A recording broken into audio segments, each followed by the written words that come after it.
Hey there! Here's my favorite indie game of September. And this time the topic is how to combine different game types to create something new. Hey, I'm Marten, a small indie game developer myself. Every month I talk about my favorite indie games I've played, sharing what inspired me and what's worth checking out. This month I only have one game to present, because I didn't have the time to play many new ones. But the one I did play is really high speed and super fun. And as always, if you had a cool new indie highlight, let me know in the comments. This month's game is Easy Delivery Co., developed by one person, Sam. Now the game describes itself like this: chill out, make deliveries, and get to know the mysterious resident of the scenic mountain town, all while earning well below minimum wage.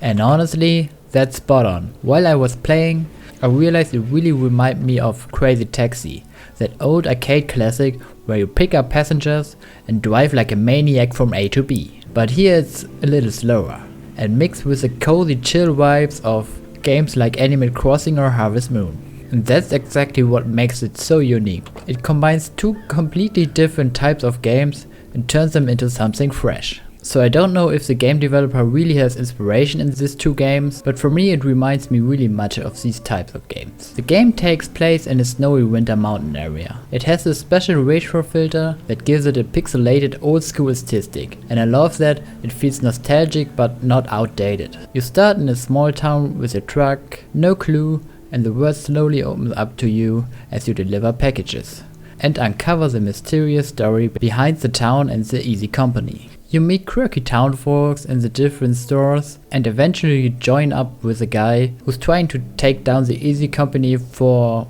well, reasons. I'm still figuring it out. I haven't finished the game yet. What really got me is how it blends gameplay styles. You've got the slice of life, earn money, and get to know people part that reminds me of Animal Crossing and Harvest Moon. And then you've got this fast-paced delivery gameplay where you race to deliver packages from A to B, giving off those Crazy Taxi vibes. You're in a snowy mountain area, your truck can actually explode, or your deliveries can fall off and you have to pick them up again. It's chaotic, but in a really fun way. And if you are too long outside, you can also freeze to death. This blend of cozy life sim and a kart driving chaos works surprisingly well.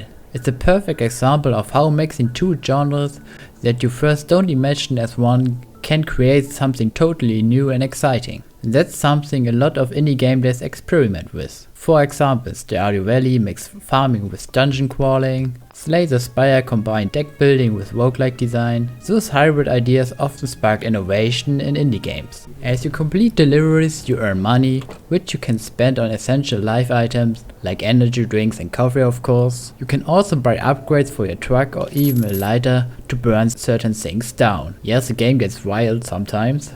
You can pick up your delivery jobs yourself from a list that changes depending on where you are in the world. The world is divided into different sections that's unlocked over time, starting in a town, then up to a snowy peak and later down by the lake town. Each section feels distinct and adds something new to explore. All these small gameplay elements fit perfectly together, combined with a mysterious story that keeps you curious and moving forward. The result? A fun, relaxed and surprisingly unique experience. If you enjoy cozy indie games with a twist, or if you love seeing how different mechanics can merge into something new, I really recommend checking out Easy Delivery Co. So yeah, that's my indie pick of September. If you enjoy indie games and developer content, don't forget to subscribe and leave a like, and maybe check out my own games in the description below. Until next time, cheers!